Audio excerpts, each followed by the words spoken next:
Welcome to my YouTube channel. So today we are not learning any recipe, we are not teaching or anything, but we're still learning regardless, because as bakers generally you need to understand the essentials that you need for you to actually run a successful business.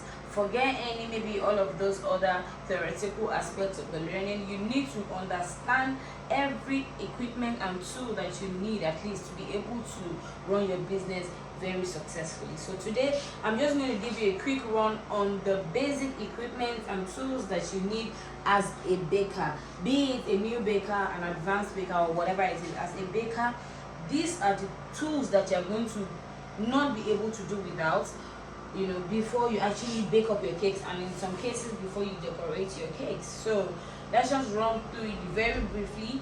I don't want to take too much of your time today, but I just want to chip this in so that at least for those that might have been seeing some tools, some baking tools, and don't even know the name or don't know the use, I can actually help to explain to the best knowledge that I can. All right. So, and then again, I need you to understand that how farmers go to the farm, without a farmer can actually not go to the farm with his known tools and equipment. So that's what we're going to do today. We're going to be learning the names of our tools and their various uses. So let's come along with me. Okay, so first off, you always need an electric mixer.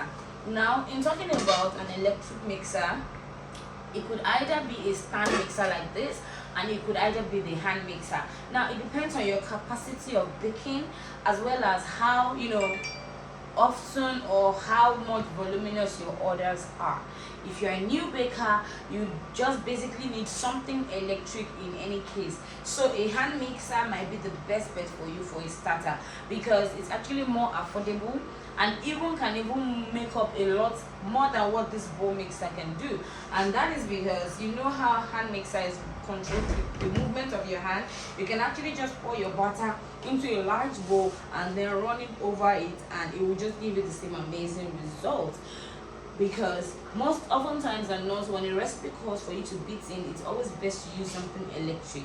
So in case you feel that a stand mixer might be a bit expensive for you for starters, you can always invest in a good hand mixer that would even be durable and still be useful to you even when you eventually buy the stand mixer. And for stand mixers, there are different brands out there, there are different colors. You just need to learn the durability, the voltage, and the power voltage for you to determine the capacity that you're going to be buying. For this one, now, this is just about how many watts, I don't know, but I'm just trying to tell you that this isn't even going to take up so much light. So even if you are running generator that is not like a big kVA generator, it will still work perfectly without affecting the surge of your generator. Because I need to make you understand that in buying, you need to buy smart. You don't need to buy fancy. You can buy fancy, but you need to factor in the usability of whatever tool that is you're going to be using. Now, this particular one is more like a fancy mixer to me. I have other durable ones, because this already comes in a glass bowl, and if you're not very careful, this is actually very, very risky to actually invest in as a sole mixer, because in case the bowl drops to the ground now, that's just going to be the end of it. Because most often times mixers don't come with spare bowls, so if it breaks, that's going to be the end of this mixer. So I only use it for my classes. Basically, I use it for for only quick orders, like quick creams that don't take too much volume, because it's actually just a 5-liter mixer, about 4.5-liter mixer anyway. So it's a glass bowl, so I actually take extra care to make sure I tidy it myself so that I don't hear any accident has occurred. So in that vein, I would advise that anybody that wants to buy a durable mixer should actually go with those that have the stainless steel bowls.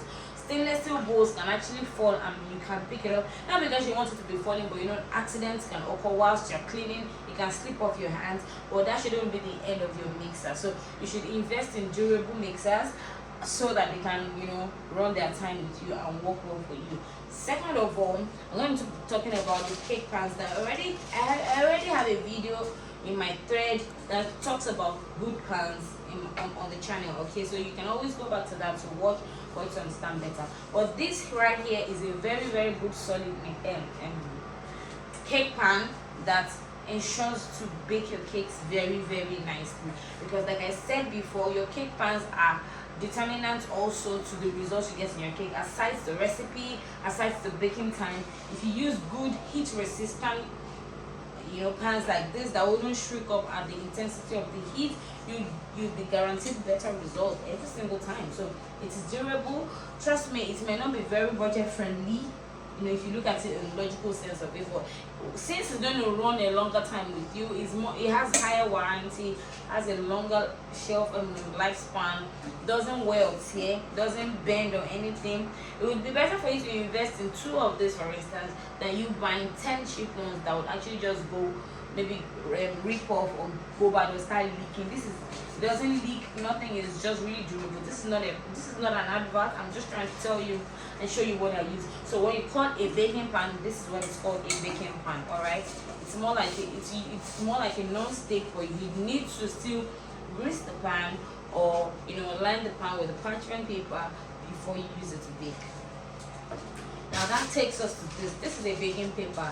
Some people prefer to bake up their cakes using the baking paper or the brown paper, as the case may be. So for recipes that I use that need to be that I can't just like oil the pan or fry it directly because of the sides, like the cheesecake recipe for instance, you can also go to watch that one, how I always use my baking paper to work, because it gives your cake a better padding around the sides, and you are more likely not to have a dry side of cake as a result. So there are some cakes that I'm very particular about that I need to use up like a parchment paper for, like brownies, like cheesecakes, and the likes of my dessert cakes, and the likes of them rather. So this also comes like this. There are more affordable ones, which is the normal brown paper that you can buy in the bookshops and the likes of them. But whatever the case is, there should be an oil grease proof paper, alright, as seen like this. So all you need to do is just cut it to the dimension of whatever the base of your pan is, and then cut a thin strip that you wrap around it. That is after you must have buttered the pan with the butter or whatever it is you're going to use to friction it to the pan, and then you do the same process on the surface of it again. In the meantime, you can always use something like this.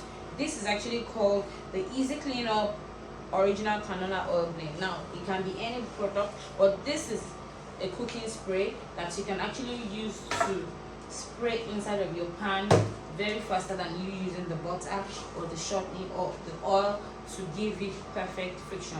Now this is actually not very affordable, so I don't even use it all the time. I only use it basically most of the time when I'm going for my outdoor kitchen, when I need to bake up my waffles at the venue. So instead of having to carry a brush and everything along, all I just do is just open this up and just spray it lightly on the surface of my waffle toaster, and that's going to be it. It will make it easy. I just wipe it off with a napkin once I'm done. That's why it's easy clean up. So you can actually invest in this if you want it, but if you're somebody that actually works with large orders, large pans and everything, I would always advise that you either use the option of using the butter to the brush and the flour technique, or you just use the parchment paper technique, still using butter and flour as the case may be. So that depends on you really and your budget and whatever it is you're putting into consideration. After that, we're going to be talking about the mesh sieve. Alright, this sieve is used to sieve the dry ingredients, because you all know that for good cake recipes you need to sieve out to get out particles and any dirty stuff that might be in the flour or the dry ingredients, and to make sure that you incorporate enough air into the floured ingredients before using your batter. That's why sometimes some recipes even call for you to sieve like guys, because the more you sieve your flour or your dry ingredients, the lighter it becomes, and the lighter your results will be, especially for sponge cakes and the likes of it. So this is actually a must in your bakery. You can't do without it, because you need to be sieving as the case may be. Now it's called a sieve. It comes in different patterns, different sizes. This is the plastic one with the netish mesh. It comes in the all aluminum type. That is more durable, but I always like this one because of the handle, so I can handle it and my hands don't have to touch the flour whilst I'm working. And of course, you know the cake board, right? You can't decorate any cake without using a cake board. This is a 10-inch round board. Now these boards have come now in versatile colors, makes it really interesting, makes your decoration even pop the more. We have the white, the black, the silver, the gold. Now I see that there's even red, rose gold that the lights on. So you just need to subject this to your creativity, or you just know that anytime you want to decorate a cake, the quick tip here is always give at least 2 inches margin to the cake you're decorating to the board, so that you can have proper hold of the board when the cake is decorated. For instance, if you're working on an 8 inches cake, it's advisable for you to use a 10-inch board. You can't use the same size of board or the same size of cake, so you have to leave at 2 inches. So now it depends on the details that are going to go on your cake. You can even as well as use 12 inches board for an 8 inches, especially if it's like a double barrel cake, that is all these cakes that are really tall that need more support on the underneath. All right, so you just use a larger board, even doubled, all right, so that you would carry it up and it wouldn't bend or tilt, or your fingers won't be touching the sides of the cake, just because there isn't a lot of space, you know, for the cake and the board. I hope you guys understand. Yeah, and again, definitely, you know that for you to be a good decorator without breaking your back, you know how decoration is, you need a good turntable.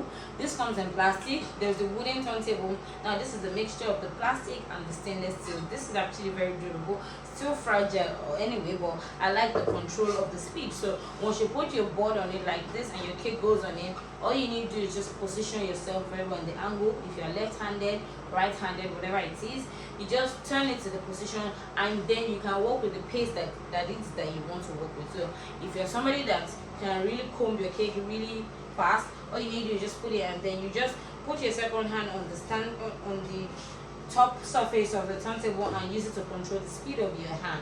That way you don't need to be the one turning 360. The turntable does the work. You stay in one single position, so you just continue to see the angles that which you're decorating, because you're using a turning table. All right, so and you know how it is actually slip proof, so your cake board will most likely not slip off whilst you're working, as against you just placing it on the bowl and just trying to turn it. So that's just that about the turntable. And so yeah, definitely we have our measuring cups here. There are different meals, there are different grams. This is already a versatile one. This comes with the option of the meals, the pints, and the grams. So if you want to use this to measure out your flour, the ingredients, all you need to do is check out for the part that has the gram, and then just follow through, because you know you definitely have to measure flour in grams or in cups. You can't measure flour in pints, because that's liquid, and in meals, because that's liquid. All right, so you need a cup like this. They come in different sizes, different shapes, and everything. And I like the fact that this is actually transparent, because you can actually see through it to know what you're doing without having to look into the cup. So that said, so I'll be going into this part now. So for your decorating essentials, you need definitely, the first thing you're going to be needing for your decorating essentials is your trimming knife. This is the long serrated knife. This is the trimming knife that I use every single time. Now this is the very strong one. It's not the one that you're going to put by the side of the cake and it's going to bend or tilt. It's very strong, so once you hold it, it's going to gather enough strength to be able to trim your cake evenly. Now this is me telling you, I trim all my cakes, despite the fact that even if you don't have burnt sides or dry sides, I always appreciate when my clients have a premium experience and take out every part that might seem not so, you know, nice as it tastes, but which there isn't anyone anyway, I'm just saying. So, and again, for precision, you know, in the course of baking, sometimes some cakes tend to now bake wider than others, so all you need to do is to give it a uniform result. Just trim it very nicely. You don't need to waste up your cakes, you don't need to trim so much, just to give it enough precision so that when you want to get a straight tall cake, you know that it's not bulging around the sides, and then that way it prevents you from using a whole lot of cream around the sides of your cake to cover up any flaws. All right, so in that case, you save up your cream and you give your customers the better enjoyment of enjoying their cake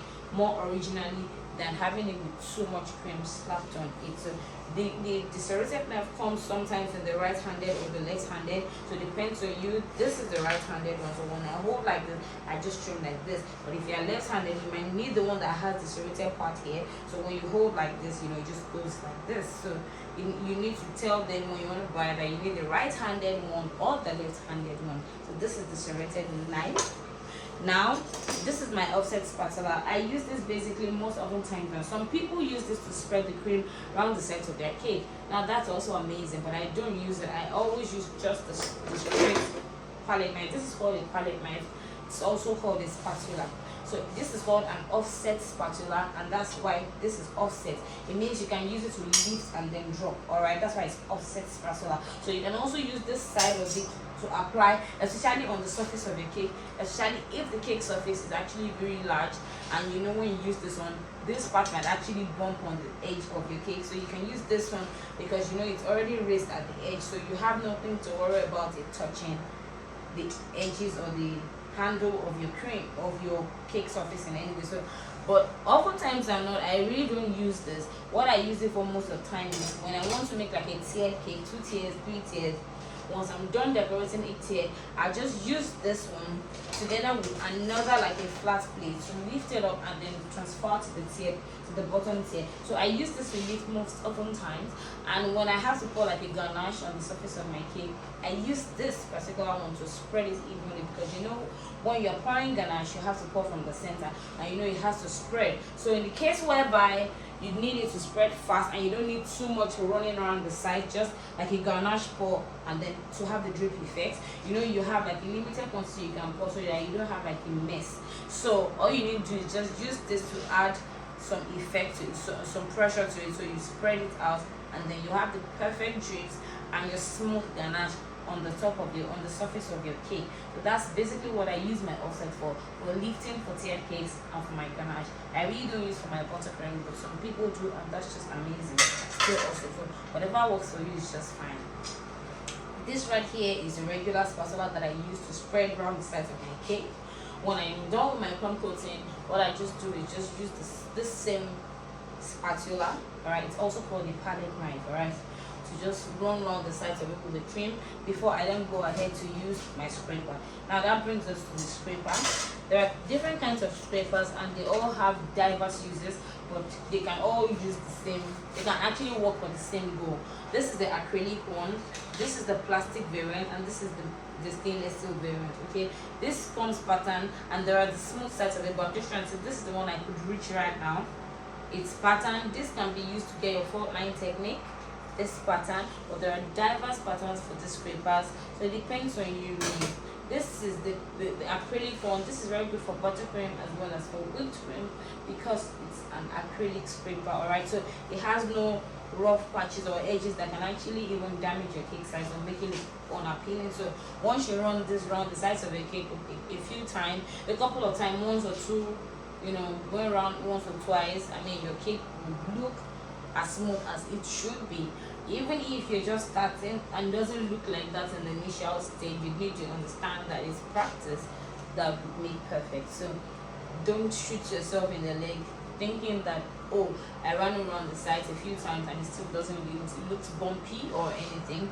Just know when to stop, because if you overdo it, you might tend to like peel off the cream that you already worked so hard to get around the sides of your cake. So what I'm trying to say in essence is, you can always invest in a good acrylic comb scraper, smooth scraper. Alright, this is a comb scraper because it's the pattern scraper. Alright, so it has different patterns. I have a lot of them, so it depends on the pattern. I have some that have male dominated patterns that look nice on the male cake, so that one isn't going to be for me to say, it's just going to be for you to see. And when you want to source these items, look for the versatile ones. I have some that, whether irrespective of the gender or whoever owns the cake, we will have like a neutral tone and result. So we have of the, and I must say this, that you don't need to buy everything at the same time.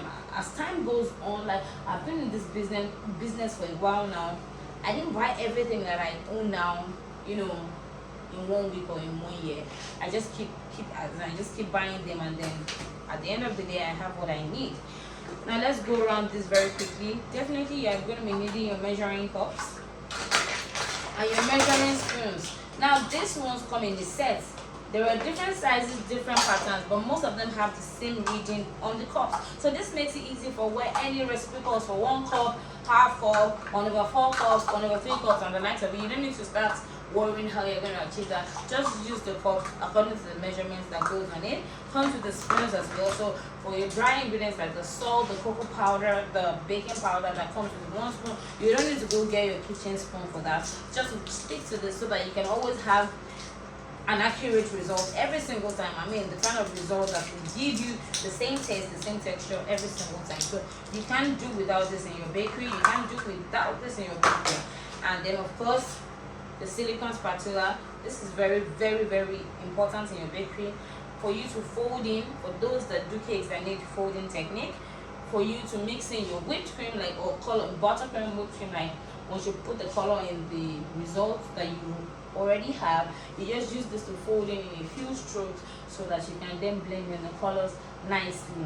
You cannot really use this one to fold in colors because it's made of metal. It's not as flexible as this is really flexible. And even when you bake up your cake, this is a very good instrument for you to scrape the sides and make sure that you don't leave any butter to waste in your bowl or in your glass or whatever it is, so that you can get everything into your butter, you know, as the case may be. So this is called a silicone spatula. All right, silicone is rubber, so yeah, it's silicone, has a plastic base, so gives it better hold, but it's made of the silicone material.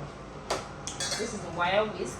Wire whisk is very important for those that have recipes that, you know, you need to whisk in without necessarily having to use a mixer. You can't use this, despite the fact that this is a wire whisk. Please, you can't use this to whip up your cream, like your whipped cream, because it doesn't have any force or any electricity to generate the intensity of the speed that you need for you to get a good result of whipping. This is just a manual one. For instance, now you go for a recipe that asks you to whisk in the ingredient. You can even use it to swish your dry ingredients together, like when you sieve them together, just use to like distribute everything together. If you don't want to use like the silicone spatula to fold all the ingredients together, you can just simply squish it in together with this, and your ingredients will be well blended before use. But for my chocolate cake recipe, there are parts of it that calls for you to fold in a particular ingredient into the recipe. So this is what I use every time. I just put it all the way down and then fold it in so that that ingredient is well distributed into the batter without necessarily having to use my mixer or hand mixer, as the case may be. So this also is a very important ingredient. You can also use it to whip your eggs, not whip it to peaks or anything, like to break up the yolks and, you know, to get it lightened up, for recipes that call for that. Okay, so this is a silicone brush. This is very good for pastry, you know, chefs and the likes of it, and also good for any good decorator. The reason why I like this is I only just recently discovered a new design you can actually use it to apply. You can use it for your buttercream finish cakes to apply like a brush stroke pattern. You can use it for your whipped cream cakes to apply like a wavy brush stroke pattern that's actually trending of late. So you can always watch that on Instagram. It is very easy to use. It's silicone, alright? And most importantly, even if you don't want to use it on your brush strokes, you can use it very well to brush your pastries. Like for instance, now you make meat pies, you need to like brush it with the egg, like the egg wash. Just dip this into your egg, your beaten egg, alright, and then just brush it easily, see, over the pastry. That way you don't need to start using the other kind of brush, the regular brush that can actually shed, the one that looks like the hair, that can shed off and drop on your pastry. This is silicone, nothing comes out, and you know how it is. It's very, very versatile. It's a very important tool. Pastry bakers, even cake decorators, as the case may be. This is a cake leveler for those that do fondants, and for everybody basically, like for you to get your cake even, because sometimes just eyeballing your cake, just standing and looking to see if it's straight might not be enough. It might be deceiving, alright? So all you need to do is, once you're done trimming the sides and the surface of your cake, just place it in the center. The moment the fluid in the middle of this cavity is in the center point, something like this, you are sure that your cake is leveled. So nobody can tell you anything. You know your cake is leveled as long as you place it on a leveled surface. So that's why it's called a cake leveler. Everything has to be leveled. It wouldn't go left or right. It will be just at the center. Right now, my own hands are not even leveled. So if I was going to eyeball it, I'm going to be doing such a bad job. So you have to put it in a point that is leveled for you to get the result. So that's what a cake leveler is for. See, something like this. Yeah, see that? So that's what it works. That's how a cake leveler works. It can work for fondant cakes, for cream cakes. But if you're using it for cream cakes, ensure to do that before you apply the cream, because you don't want to stain the surface or the bottom of it because of the smudge of the cream. And then of course we have the craft knife. Comes in different parts. This is the long pointed one, this is the puffed one. I use it for my fondant cakes, I use it for my chocolate works, I use it to trim the edges, and just basically for about anything because it's very versatile, very small and very handy. Comes in different sizes too. And then what am I missing out? Yeah, the mixing bowls, the most important of it all for me today. You can either invest in good stainless steel bowls as seen here. They might be a bit more expensive, but they're actually more durable, because especially for those that work with textures and recipes that are heat, determinant, like for whipped cream that are cold cake and cold based cream, you need a very heat resistant, a very temperature resistant tool or ingredient or accessory, whatever this. Why? Because stainless steel bowls have been proven to hold up temperature better. Either you put something hot in it, it's going to hold up and stay hot for a longer time. Like if you pour hot water in it, it would remain hot for a longer time as against when you pour in a plastic bowl.